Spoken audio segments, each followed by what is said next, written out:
Well, hello and welcome, people of the internet, to Lords of Ravage. This is a dark fantasy tactical RPG where we play the big bad baddie boss. We're going to be commanding units, gaining influence, and ultimately our goal is to take out those dreaded good guys. So follow along. We're going to check this out for the first time. If you want to check out the demo for yourself, link will of course be down below, in the description as always. But I highly encourage you to stick around and check out the video. So without further ado, let's jump into Lords of Ravage. Where is everyone? This place reminds me of something. Damn it, it's hard to focus on anything. I think I was searching for something. I was leading some kind of expedition. Is this why I'm here? The last thing I remember was the war with King Wakalim. One memory will lead to another. I need to focus on the day when it all started. So this game sports the quite becoming common, the 2D HD look, or HD 2D look. I love this look. I think it's a great way to kind of bring into modern day the pixel kind of RPG look. Your Highness, Lord Berold has arrived with a report. Let him through. And there we are, with a giant axe and massive armor, as it should be. My king, I'm afraid I bear ill news. The enemy continues to attack our flanks. If this continues, then our defeat is not far off. Our supplies are running low. At the moment, we have only 3 boxes of medicinal supplies, and our food will last no more than 7 days, even taking into account the reduced ration. We also lost the last 5 mages, but most importantly, my king, we lack fighters. So I want to ask you, no, Berold, the sentence on your knights is not up for discussion. Under the current circumstances, I consider that sentence unreasonable and disastrous for us. Your knights have killed 28 unarmed people. They need to be shown that shedding the blood of innocents will not go unpunished. Not while I'm king. You consider them innocent? Our army is starving, and they're hiding food supplies from us. We offer them silver instead of swords, and they refuse the silver. Is it worth buying provisions for our enemies? These very same peasants will open the gates to Walkim when he decides to retake this city. King Walkim sought to rule by fear, much like you, Berold. That's why his people were joining our ranks, until your knights shed their blood.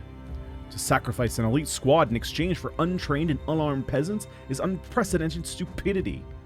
Watch your tongue, Berold, or else. Your Highness, we are under attack. We'll finish later, Berold. We need you on the front line. Go, now. Berold? At once, my king.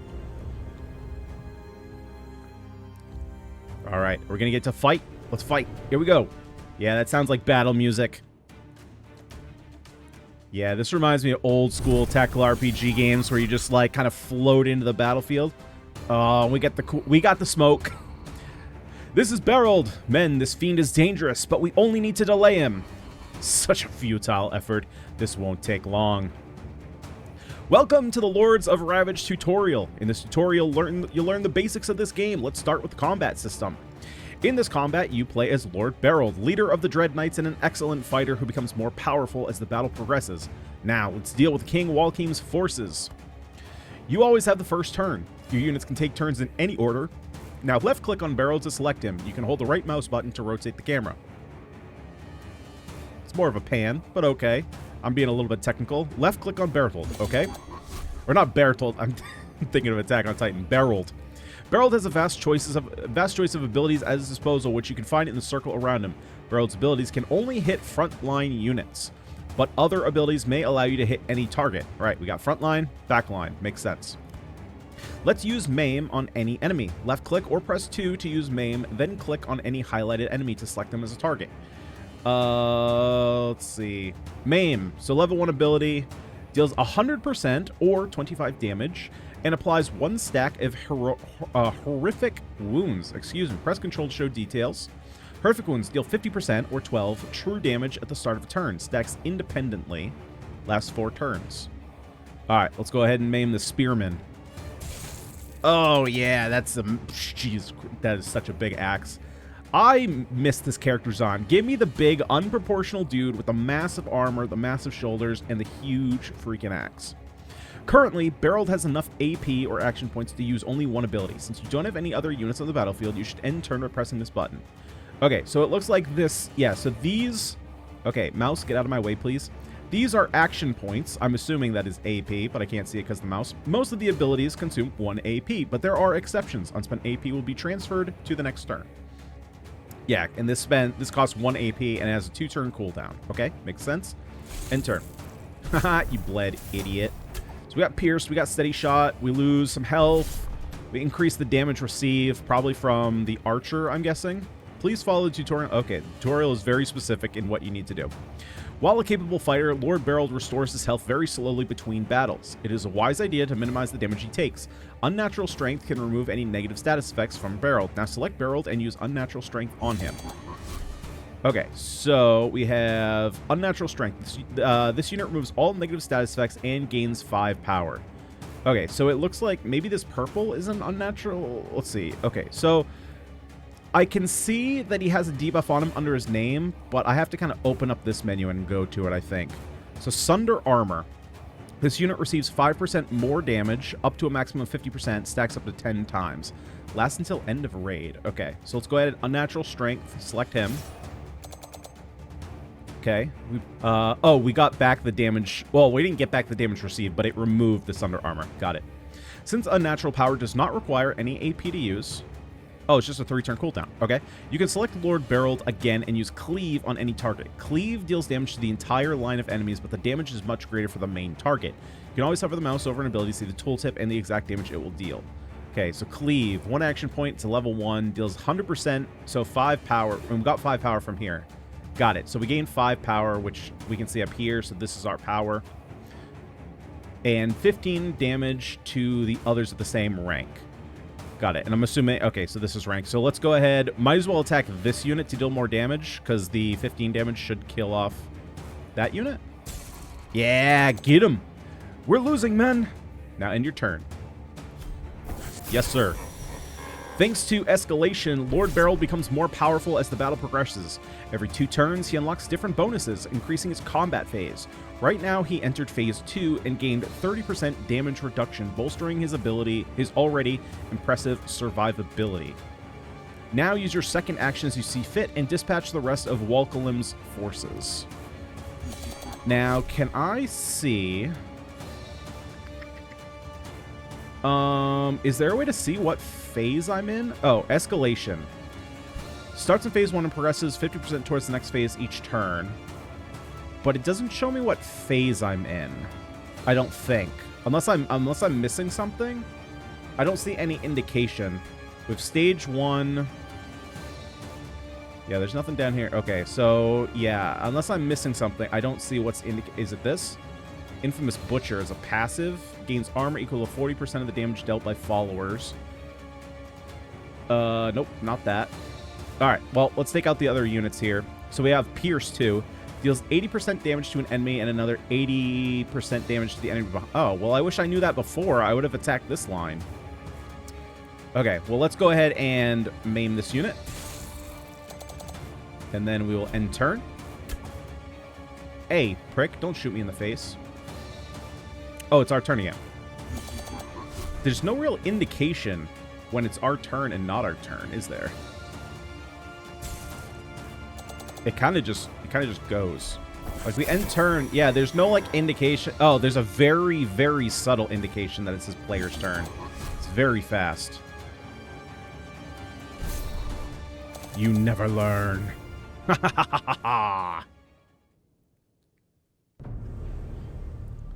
Okay, what do we got next? Soldier, we're under attack. Why are these knights still imprisoned? King Cyril told us under no condition... Open the gates, or you'll join the rest of the corpses. Yes, Lord Beryld. Oh, look at that weapon. That is sweet. Your orders are to defend King Cyril. I'll go free the rest of the Dread Knights. Now, oh, okay, we're waiting for the transition. Got it.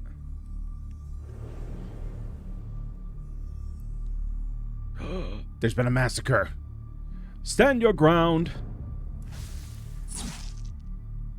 Oh, are we coming up behind them? Heck yeah. What is this? Reinforcements? Dread Knights, we'll deal with them. Keep the king occupied. Walkalim's champions, we need to be careful. Yeah, let's go. Get it going, squad. Looks like we got our little squad of knights here. This is the raid menu. From here, you can see the enemy forces and your relics. For now, just click the Start Combat button to continue. Very well. Start.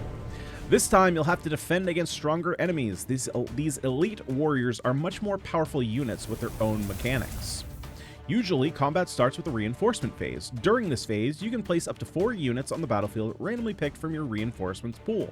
The available units are shown on the reinforcements panel, which I'm guessing is this, although there's enemies labeled here and not reinforcements labeled here, so maybe this isn't, but I assume it is because that symbol looks the same.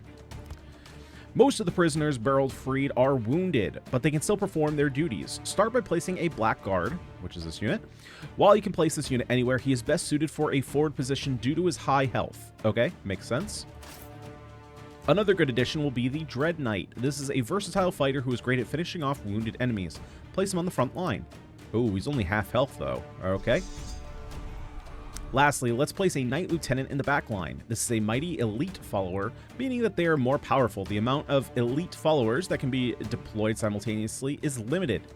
His set of abilities makes him a good candidate for both frontline and backline positions. So what are this is the number of elite followers that can be deployed in combat. Elite followers are more powerful than regular ones, but there's a limit. Okay, and then this is your combat space. It represents the number of units that can be additionally deployed in combat. Each elite follower takes up 2. Oh, wait, so can I not put this unit down? I guess maybe if there's 1 left, it just counts as 1. Oh, and there's also... Oh, I missed this. So on death, applies 5 stacks of resilience to followers everywhere. So do these other units have an on death? Got it. So this is the on death passive. Other allies gain armor equal to 35% of this unit's max health. Well, that seems quite powerful. All right, let's put him in the back line. Black Guards are frontline defenders. They can use Visions of Terror to force skills with random targeting to focus on a marked target.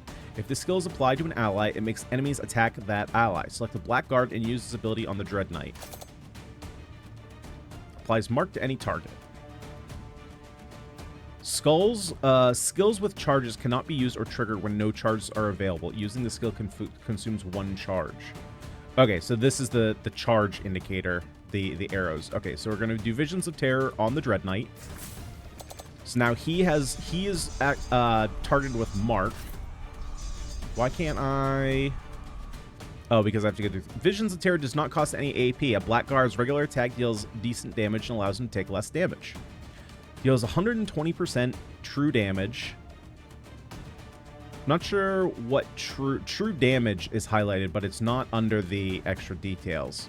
Applies 1 stack of resilience, and resilience reduces all incoming damage by 5% per stack. Okay. Let's go ahead and attack. I feel like paladins... Do paladins heal to a single enemy and to others? Deals 140% damage to a single enemy and restores health to each ally. Yep, take care of the healers first. Select a Knight Lieutenant to proceed. The Knight Lieutenant does not have enough AP to use Crush right now, but the Order skill does not require any AP. This skill makes another unit deal their full power as damage to a random enemy, applying any on-hit effects as well. Use the skill on the Dread Knight to proceed. Last follower deals 100%, so... Oh, Crush. Oh, so this is... So he does a massive attack, but he can only do it every 2 turns. Okay, what is this? Consume other allied... doomed or dies. This unit gains 20% of that ally's power and consumes 1 charge of this ability. Other ally doomed or die. Oh, if another ally is doomed or they die, this unit gains 20% of that ally's power. Got it. Okay. So we need to order the Dread Knight, which is going to attack a random enemy. Dread Knights are tough frontline fighters that are good at finishing off wounded enemies. Select one and continue. Select your Dread Knight and use Shadow Armor on self. This will bolster the Dread Knight's defense and damage any attackers. Adds 20 armor and applies 2 stacks of Thorn to self. When attacked, the unit deals 10%, 5% if applied to leader, damage per stack to the attackers. 10% damage per stack. So is that let's see. So is that implying 10% of this damage? Or no. 10% of the 10% damage per stack to the attackers. So maybe it's 10% of their attack? Not sure. Either way, gives us armor. The Dread Knight still has some unspent AP. Use Unholy Rush on any enemy to continue. I'm going to assume this is Unholy Rush, but I can't see it because the tutorial text is above it. Okay, so deal 100% damage to an enemy passive. Any ability damage to an enemy that has less than 50% health applies bleed as well. Okay, keep working on the paladin here. All of your units have spent their AP. Continue this battle on your own and study the abilities of each unit by left-clicking on them. The pop-up menu will also provide some hints on how to use or counter certain units. Got it. End turn. And we're getting smacked by a Fire Blast. Ooh. Ooh.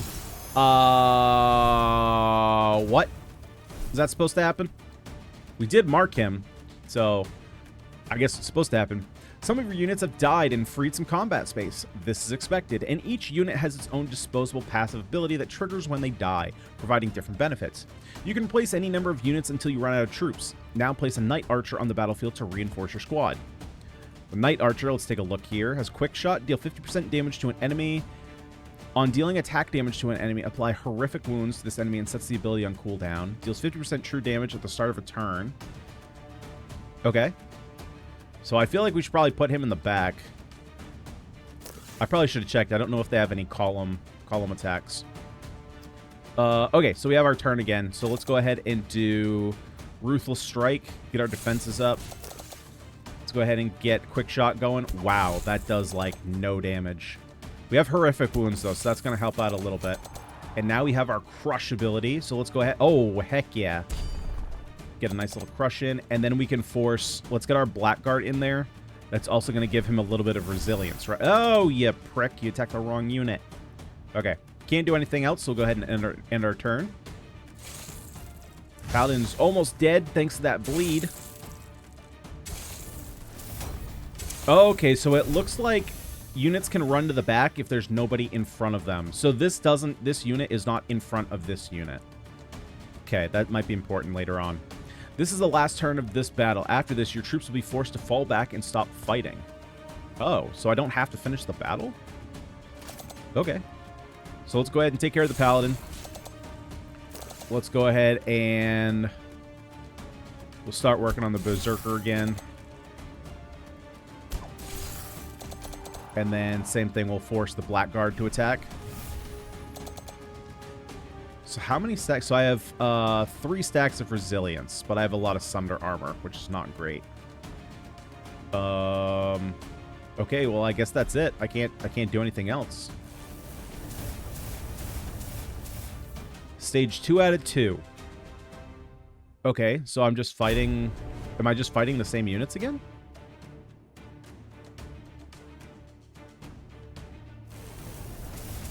Well, they're definitely the same units, because this one's almost dead. Okay, so now I just put my units... I just put them back? So let's put the Knight Lieutenant back here. Then we put the Archer... Actually, I probably should have swapped... yeah, I should have swapped this. Okay, that's fine. Okay, so let's go ahead and... Actually, let's mark me up. And then let's go ahead and Ruthless Strike the Berserker.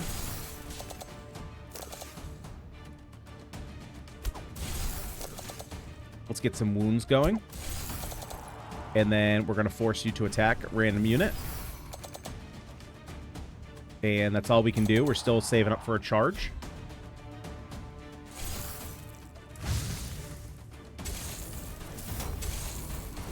I would definitely like to see... So this indicator is not the... Like, so whenever I click end turn, there's no, like, indication... Here, let me show you what I mean. So let's go ahead and take out this unit. Oh, actually, I might not be able to, because I might end up... Am I going to kill this guy? Is this charge going to kill him? Oh, it's not. Okay, perfect. Well, actually, it would, I think, if I did this. Yeah, it kills him. So, there's no, like... There's no feedback when I hit the end turn button. And so there's kind of a moment where we're just kind of sitting there waiting to see if it actually clicked. but the combat was sweet. I love the character designs. It seems like Walkalim's forces are retreating for now. I don't know what voice I did for King Cyril. No doubt to return later. Your knights have fought valiantly once again, Berold. I've reconsidered their sentence. They are sentenced to 5 years of imprisonment once this war is over. What kind of mockery is this? These knights saved your life. Nonetheless, these knights disobeyed my direct order. They've committed war crimes and treason. They must be punished. Your orders are the very thing that got us into this situation. And I gave these orders for a reason. You are short-sighted, Berold. We cannot build our future on fear. Fear is the only language they understand. It is a necessity. You of all people should know that. You've authorized the creation of the Dread Knights. No, Berold, I created the Grey Shields, and you've turned them into the Dread Knights. I've had enough of your insubordination, Berold. I am appointing General Sagarius as the leader of the Dread Knights. We'll see about that, young king. Berold, don't you dare. You've left me with no choice, Cyril. Oh, we killed the king! Dread Knights, for so long we were a bulwark for this ungrateful king, but today we take our fate into our own hands. I will lead you to greatness. I promise that we will find an artifact of great power. The power it possesses will allow us to shape the destiny of the kingdom of Lucerys. Okay, well, we are a Kingslayer. Now, Berold is free from King Cyril's service. As a Kingslayer, he was proclaimed Lord of Ravage, doomed to be forever hunted by Zenith Pact forces. After each mission, you will gain rewards and army experience, 4 experience points when a unit enters the battle, and 8 experience when one dies. Units increase their power and health as your army's level grows, 5% health and power per level. Press OK to continue. You can see all the potential locations available to you. By visiting different locations, you can trigger events that lead to different rewards. You can freely move between locations. Some event options require additional expenses, like gold. You are currently low on troops. Let's recruit more mercenaries. Click on the Troops tab. I'm gonna assume it's this. This is the only thing on screen. It says Army, so we're in... Oh, this changed. Okay, so we must be in the right spot. You can bring the higher menu by clicking... Hire New Units button, then click highlighted button to hire a random non-elite unit that is not part of your Dark Alliance. Remember that each subsequent hire is slightly more expensive. Okay, hire new units. So I can either hire a Dark Alliance unit, the cost increases. Okay, so I can either hire the Knight Lieutenant, so...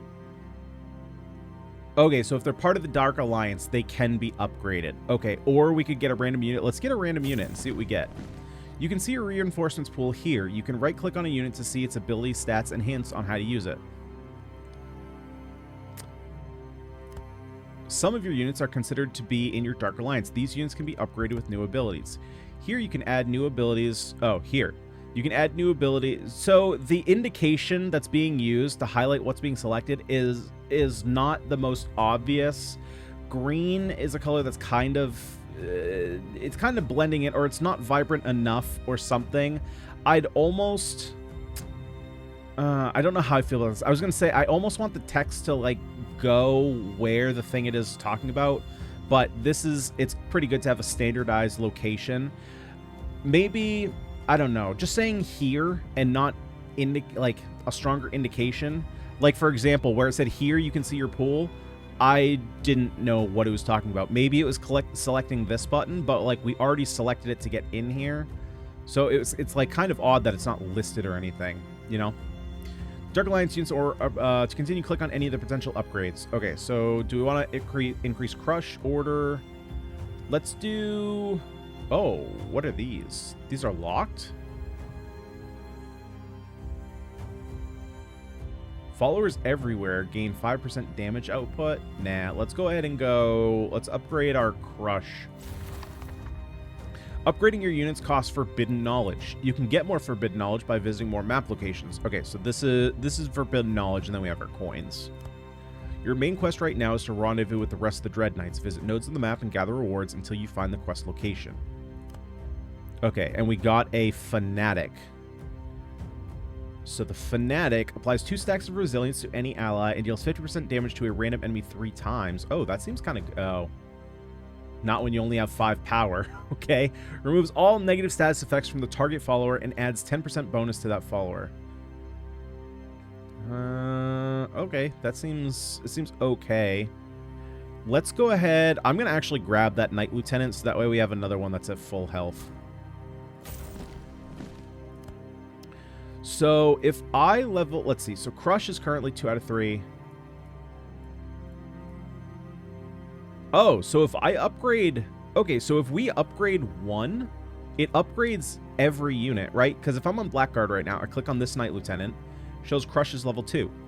If I then click off and click on this Knight Lieutenant, or I guess a different way to see that. Oh, I was going to say maybe a different way to see that is here, but this is max health, right?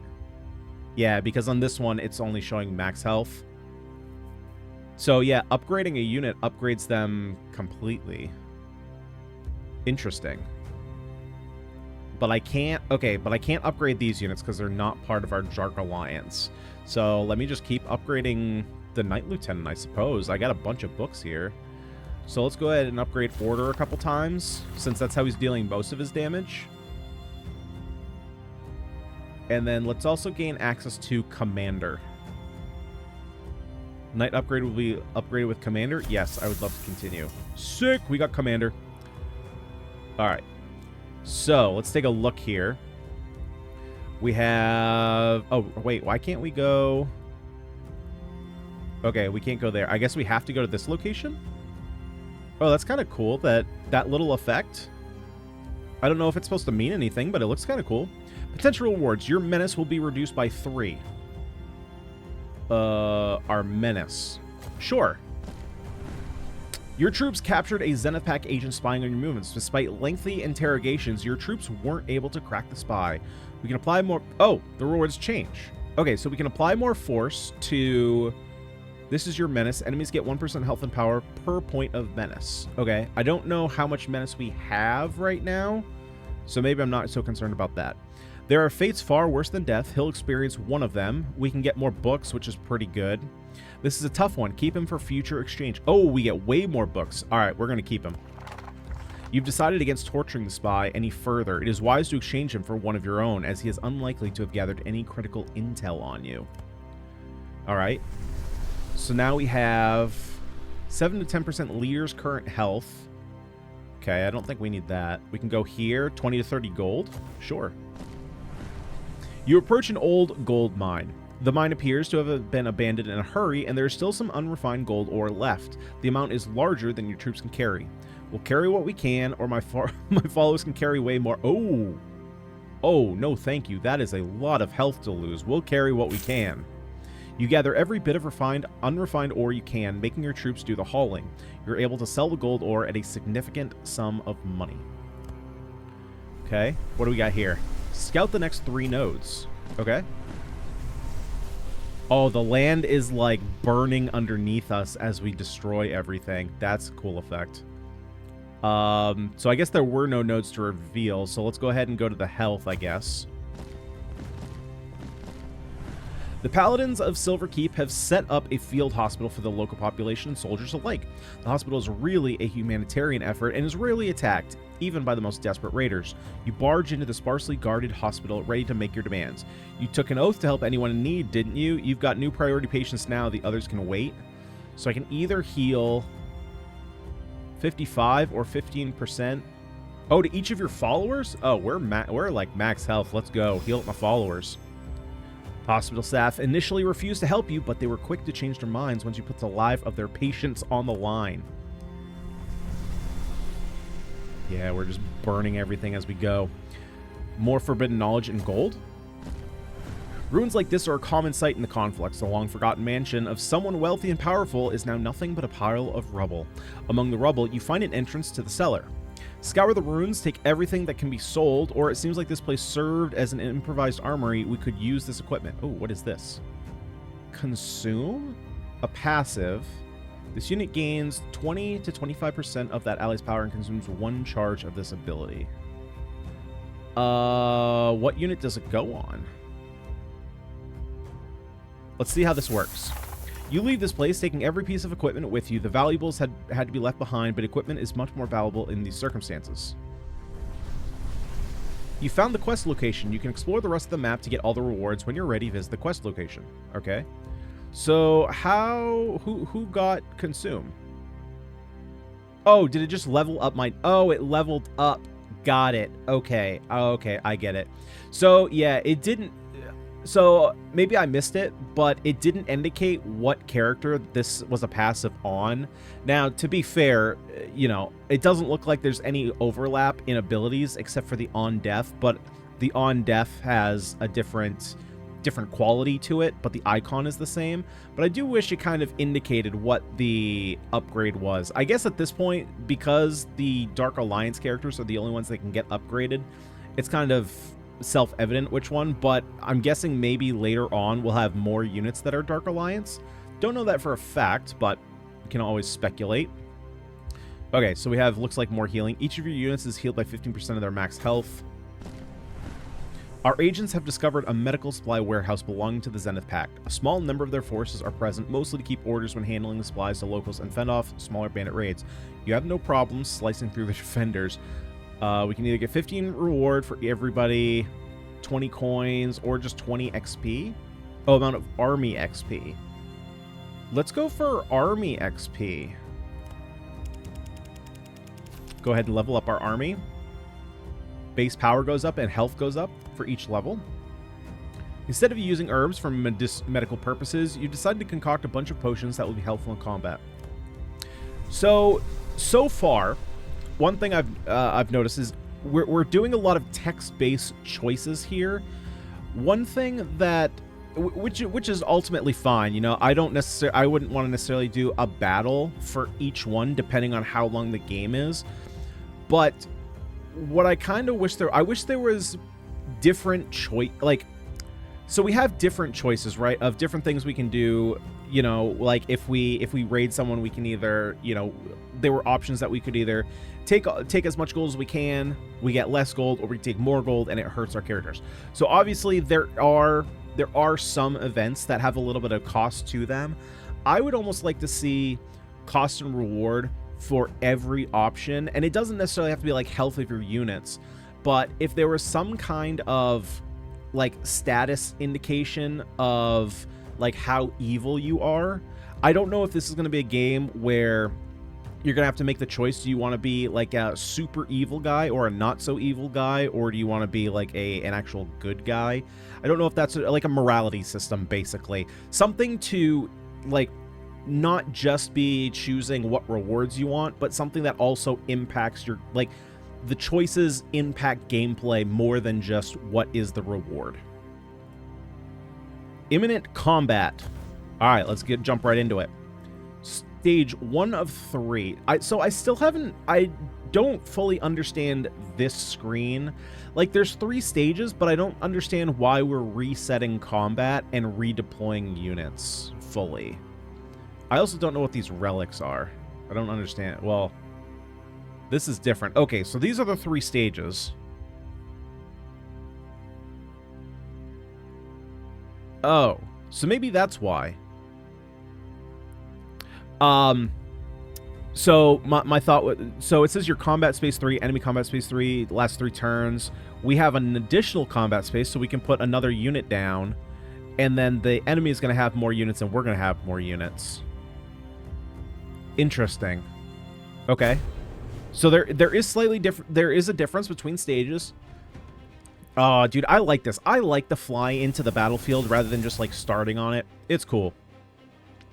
Okay, so we have our units. So I'm going to start with putting the, and we have what? We have 3 spaces.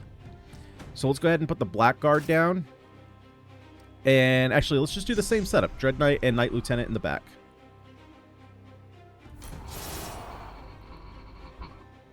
All right. Yeah, so these are our reinforcements. Yeah, like we have a label for enemies here, which is like very clear, right? This is the enemy side of the screen.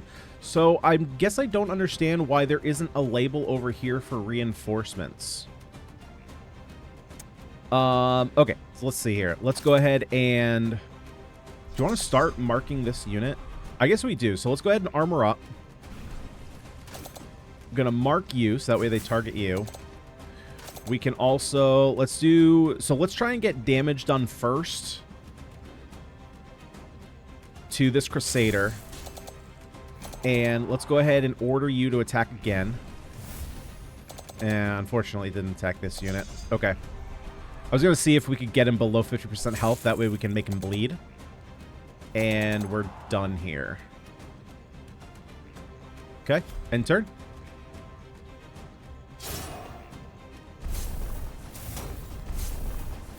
You're focused. What does focus do? Oh, you already lost focus. Okay, so let's take a look at you then.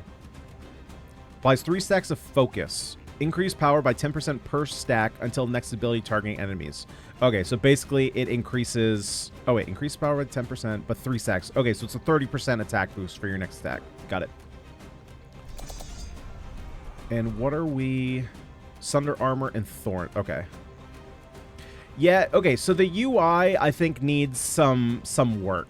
Because we have our options here, and then I highlight over the character, and the character nameplate and the buffs are covering the abilities. Now, I obviously can't hover over the character and select at the same time, but it's just like a clarity thing that I would think would be pretty easy to fix.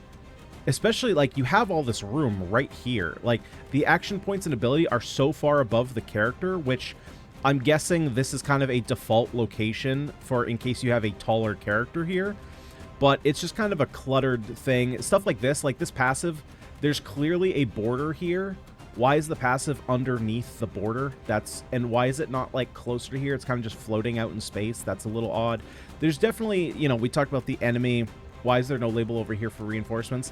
There's definitely some UI polishing that needs to be done, I think. So let's go ahead here and continue weakening this unit here. Now we can get the bleed going on him. And I think what I'm going to do is I'm going to order you to attack. Maybe you attack this unit. Okay, no, but we still get... oh, okay. So we got some bleed there. Let's go ahead and we can crush now. Let's get rid of this Crusader. And that is all we can do.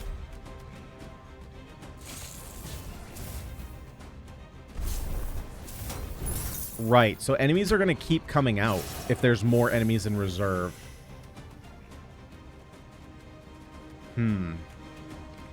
Okay, let's do this. Get the kill here. And then we can go ahead and attack you first. We can go ahead and order here in case you attack this one. You can apply bleed. Nice. And we end our turn. And I think that was the last turn, right? That was 3 turns? Yep. Then we retreat. Stage 2 out of 3. Let's go.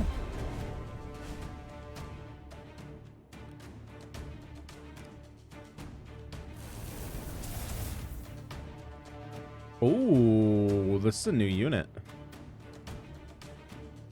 Oh, maybe that's what it is. So these are clearly, this unit's the same, but it's a different squad. Because oh no, maybe there was a paladin. Oh, that's what it was. Okay, I got it. Because there was still a paladin in reserve. So that's what it was. So basically, the initial raid screen showed 5 enemies, and then it showed the 3 stages and how many enemies there were. So there were 3 enemies that got played, 2 in reserve. We killed 1, then they brought the 1 in reserve in. So if we had gotten to... now this stage was also 3 enemies, but if we had gotten to the 4th stage, hadn't killed anyone, then there would be 4 enemies, and it would take extra enemies from the reserve pool. But if we kill them sooner, it obviously is better for us. So I wonder if a unit dies, is it just gone from our pool, or does it die just for this fight? I might actually want to check that out and see if I can get this unit to die, just to see how that works. And let's go ahead and get... let's get the Dread Knight going too. Oh, right, I can get 4 units down. Okay, let's go ahead and get the Fanatic. So let's do this. I'm going to mark the Blackguard here. Because, again, I want to see what happens when... although, I probably should have done this unit, since this unit kind of wants... well, they all kind of want to die. What is your death passive? Gain armor equal to the unit's max health. Okay.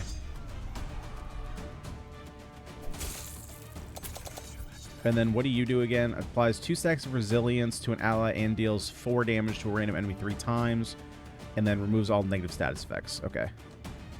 So we'll put resilience here.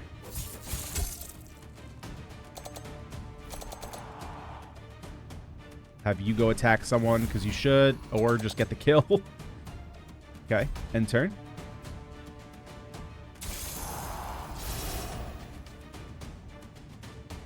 Oh, there's new messaging.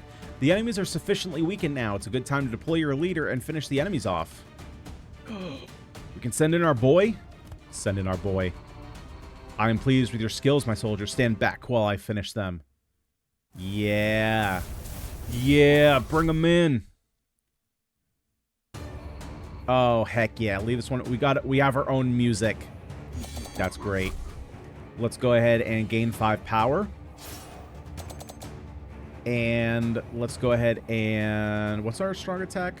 Maim. Maim is our strong attack. That's a lot of damage. And we get crazy amount of wound. Oh, and once we... okay, so once we bring the boss in, it turns infinite. So, as far as I understand it, it's like... are you sure you want to end the turn? Oh, right, because it's my turn. Yeah, there needs to be a slightly better indication of that when it's actually our turn. I mean, it's pretty obvious when it's our turn, but it's just like... I guess why I'm bringing it up is because there's already an indication that it's a player's turn, but it's so brief and so subtle that it's just like, then why even have it? Lord Berold, we're at your service. I like him. I want to play him. Where are the rest of the knights? My lord, did you not get the message? They walked straight into the Blackwatch Citadel and slayed most of us. We're all that's left. How did you allow this to happen? My lord, we didn't know about the king yet. We just let the troops in. A shrewd move, but not enough to stop us. The High Council will pay for every knight they've slain. With all respect, Lord Berold, how are we going to accomplish that? Patience, knight. I knew this day might come. Tell the other knights to leave their citadels and meet us in the conflux. I believe there is an artifact of great power hidden there. Something that even the full might of Lucerys cannot stand against. Blood and glory await us. Blood and glory. It was probably a little bit more like blood and glory. But in my mind, he's like, blood and glory. I remember now. Cyril, you naive fool. You doomed our kingdom, and I was the one who saved it from you. This is how I ended up among the lords of Ravage. I was hunted and despised for the hard choices I've had to make. To turn the tide, I would need a legendary artifact of unmatched power, the Staff of Archidon. Some dismissed the very idea of it existing, but I knew it was real. Faded memories of this artifact live on in my mind. There were others who might have seen it. A wizard named Rezior mounted an expedition to the center of the conflux. It was considered a failure, but something about it didn't add up. There was a massacre at the site that had left a few survivors, but they kept their mouths shut. It was time to pay one of them a visit.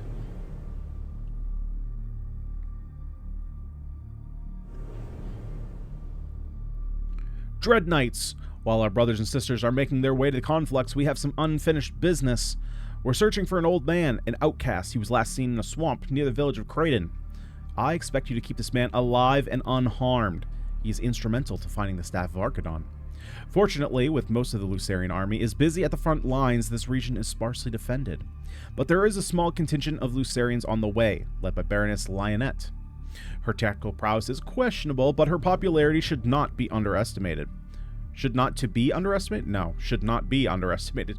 Given time, she will rally. From what our ancestors report, she is slowly taking hold of the region, but is yet to predict our move. Very well. Let her indulge in her little chase as long as she doesn't get ahead of us. Let's not waste any time.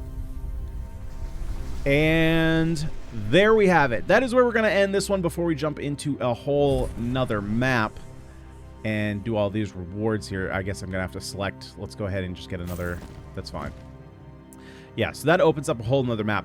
So, Lords of Ravage. Let's go ahead and talk about this one. Actually, what I also want to check. Shokamadala. Yeah, so, okay.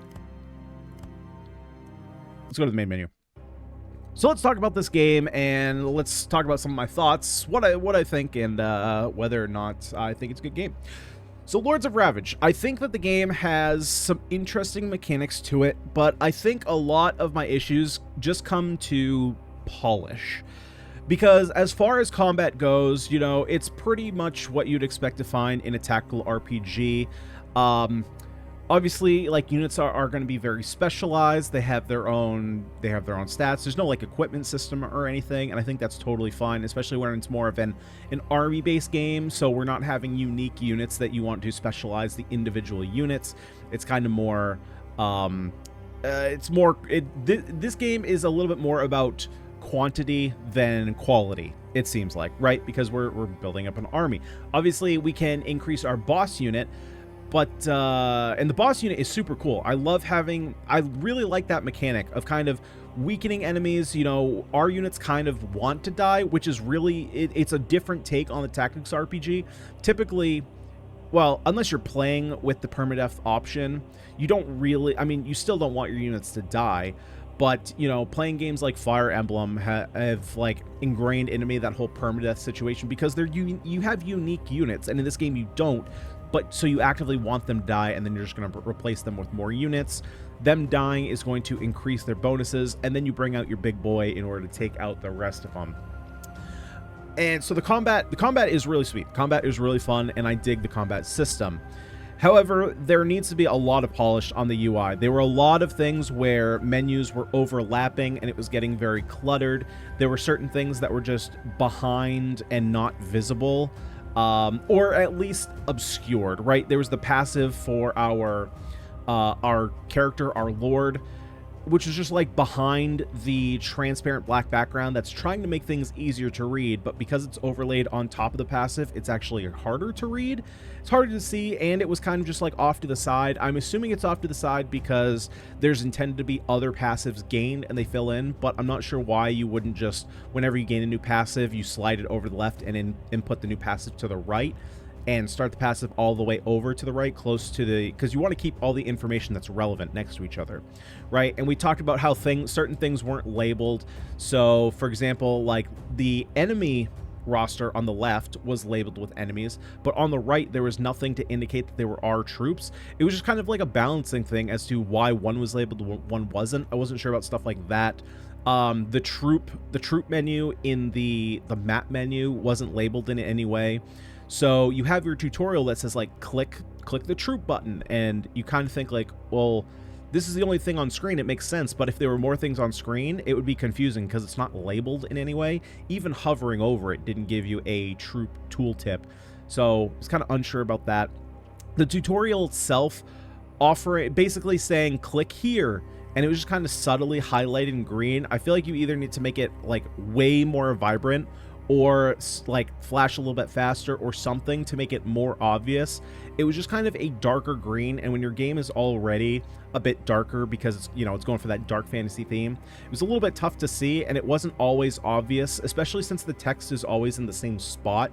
It wasn't catching my eye enough, so I would read some text and it would be like, click here to do this, and it wouldn't be readily obvious to me what I was supposed to be looking for. Stuff like that is just stuff you want to keep in mind out for when you're designing UI, is you want things to be as eye-catching as possible, so that way it's clear to the player what you're doing.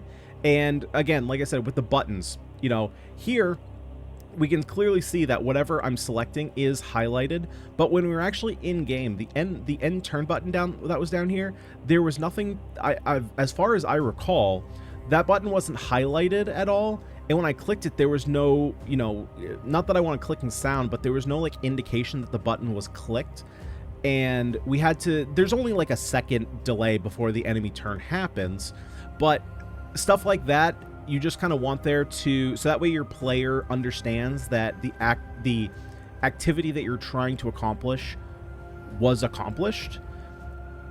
And it's one of those like small micro things that, you know, like I said, there's only about maybe a second between clicking it and the enemies going, but there is some hesitation there because your brain works so fast, and it just like, there were sometimes it felt like I didn't hit the button even when I did.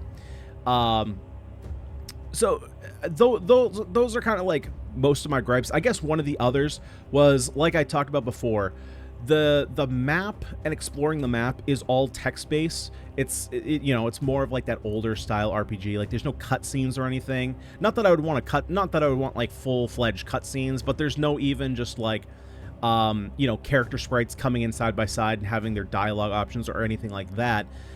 And it just kind of felt like the map was just pick which reward you want. We only had, I think, one location that there was a negative effect for choosing more rewards.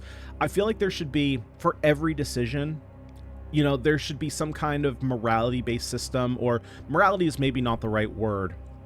But some kind of system where I guess it's already implemented, right? Because we saw, what was it called? I forgot what the system was called, but it was the system where you could reduce it by basically every point you have increases the enemy's health and power. You kind of have that, but I wish that was implemented into every single decision on the map. So, for example, for the one that I remember, the one where it's like take less gold, you can take less gold, or you can take more gold and harm a couple of your army units.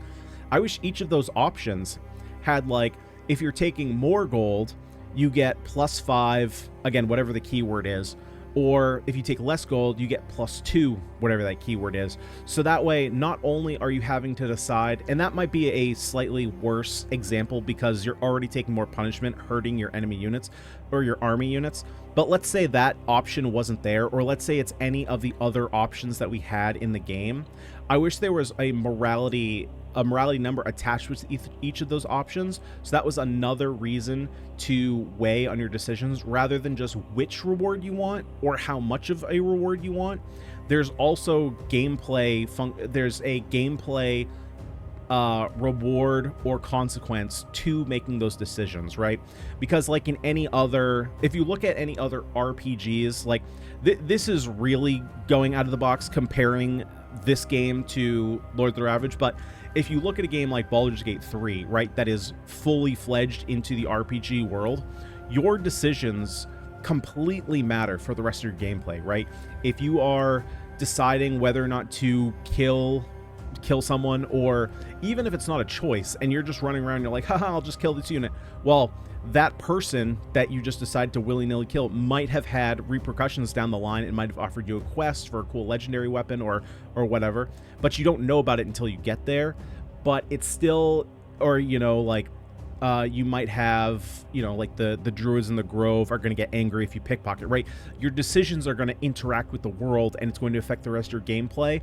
I would have liked to see more of that here. Obviously, we did have things, and maybe it was doing it, but I didn't see any indication of that status going up or down. Again, I don't remember what the word is. My memory is like a goldfish, but I'm going to say morality and then you guys can, you guys will know what I'm talking about, but that way I don't just have to say the status that keeps going up, but morality. Yeah, so I kind of wish there was something like that. But I guess other than that, like, the game is sweet. Like I said, just needs a bit more polish, and then I think it would be ready to go. Oh, also weird thing, there's definitely like some scaling issues or something going on. If we take a look at the Lords of Ravage logo right now, I mean, for you guys, it might not be super obvious because I'm playing in 4K on my computer, but then when I record, I downscale to 1920 I downscale to 1080p, and then it probably gets compressed a little, or does get compressed a bit when I upload to YouTube. So I'm not sure exactly how clear it's going to be on the YouTube side, but I could definitely notice it when looking at icons of the coins and Forbidden Knowledge. They were blurry as all hell. Now, I don't know if that has to do with my resolution, that I'm just playing at a higher resolution than the icons are actually based, but, and not that it affects gameplay at all, but it's just like, you want to pretty up your game, and you want to make it so that if somebody's playing in 4K, and you have options, image quality, if you can go up to high, not really sure what the high indicates per se, but you also have like depth of field options, you have chromatic aberration options, which is a very small tweak. If you're going to add something like chromatic aberration, which for the most part, I'm going to be honest, for most people is probably just going to look like there's a slight zoom, But just in case you don't know, chromatic aberration is kind of like that 3D effect where you have like red and it's red and green as opposed to red and blue, but it kind of gives you three different versions of the image, especially around the edges of the screen. You can kind of see it a little bit down here. It's kind of hard to see, but yeah, if you're gonna add stuff like that, I'm surprised you wouldn't prioritize trying to make all your icons look as pretty as possible, especially when like character designs look fantastic. I love the character designs in this game. I've always been a fan of like villain character designs. I've always thought that enemies just have way better designs than the heroes you actually get to play. So I think it's pretty sweet that we get to play as the villains here. But guys, what do you think about Lords of Ravage? Let me know down below in the comment section. And if you like this video, make sure to leave a like on it and subscribe to the channel if you haven't already. Here we play all kinds of roguelikes, roguelites, deck and dice builders, tactical strategy games, auto battlers, bullet heavens, and so much more. I gotta shorten that up, man. That's way too long. But guys, I've been Ganyonz. Thank you so much for watching. I'll see you all next time.